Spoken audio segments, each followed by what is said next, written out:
இந்த திராவிட மாடல் அரசுக்கு சவால் விட்டு கொண்டிருக்கக்கூடிய டெல்லி அரசியல் முதலாளிகள் எப்படியாவது இந்த அரசை முடக்க வேண்டும், மீண்டும் இவர்களை ஆட்சி அமைக்க விடக்கூடாது என்று கருதுகிறார்கள்.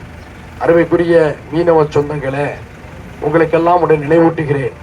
நரேந்திர மோடி அவர்கள் தமிழ்நாட்டுக்கு வரும்பொழுது, குறிப்பாக ராமேஸ்வரத்திலே பரப்புரை செய்ய போது ஒரு சொன்னார், நாங்கள் ஆட்சிக்கு வந்தால் இலங்கை கடற்படையால் மீனவர்கள் தாக்கப்பட மாட்டார்கள் என்று சொன்னார். ஆனால் நடந்தது என்ன?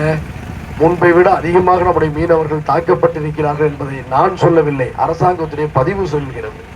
ஆக குஜராத்துடைய மீனவர்கள் தாக்கப்பட்டால் உடனடியாக கொதித்து அடிக்கிறார்கள்.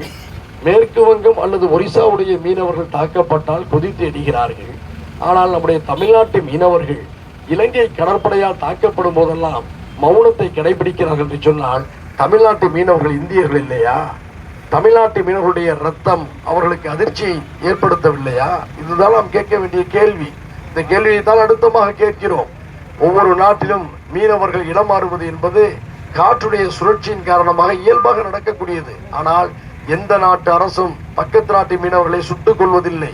நம்முடைய மராட்டிய குஜராத்திய மீனவர்கள் பாகிஸ்தான் கடற்படையில சிக்கிக் கொண்டால் அவர்களை பாகிஸ்தான் சுடுவதில்லை. இத்தனைக்கும் அது எதிரி நாடு. பக்கத்தினுடைய பங்களாதேஷ் நம்முடைய மேற்கு வங்க மீனவர்களையோ ஒரிசா மீனவர்களையோ சுடுவதில்லை. நமக்கு மாற்று கருத்துள்ள நாடுதான். அதே மாதிரிதான் பர்மா என்று சொல்லக்கூடிய மியான்மர், அவர்களும் நம்முடைய இந்திய மீனவர்கள் திசை மாறி அவருடைய எல்லைக்கு சென்று விட்டால் நம்மை சுடுவதில்லை. ஆனால் நட்பு நாடாக இருக்கக்கூடிய இலங்கை கடற்படையினர் நம்முடைய நாட்டு மீனவர்கள் மீது, குறிப்பாக நம்முடைய தமிழ் மீனவர்கள் மீது நடக்கக்கூடிய தாக்குதலை இதுவரை இந்தியாவுடைய வெளியுறவுத்துறை கொள்கை தடுத்து நிறுத்தவில்லை என்று சொன்னால், நாம் ஒன்றாக இந்த விஷயத்தில் தெளிவாக சிந்திக்க வேண்டும். அதனாலதான் நான் சட்டமன்றத்தில் உறுப்பினராக இருந்தபொழுது ஒரு கோரிக்கையை வச்சேன். என்னன்னா, இந்திய இலங்கை நாடுகளுக்கு இடையே நம்முடைய இந்திய கடற்படையுடைய ரோந்து கப்பல்கள் சுற்றி வர வேண்டும்.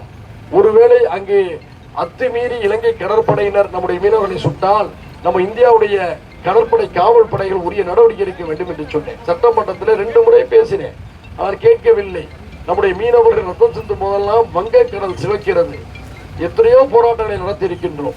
இன்னும் சொல்ல போனா, இதே நம்முடைய தமிழ்நாட்டு மீனவர்களை இலங்கை அரசு பல முறை கொடுமைப்படுத்தியதாலும் காயப்படுத்தியதாலும் அவருடைய உயிரை வேட்டையாடியதாலும் இலங்கை தூதரகத்தை முற்றுகையிட்டு போராட்டம் நடத்தி வந்த தமிமுன் அன்சாரி என்பதை நான் சொல்லிக்கொள்ள கடமைப்பட்டேன்.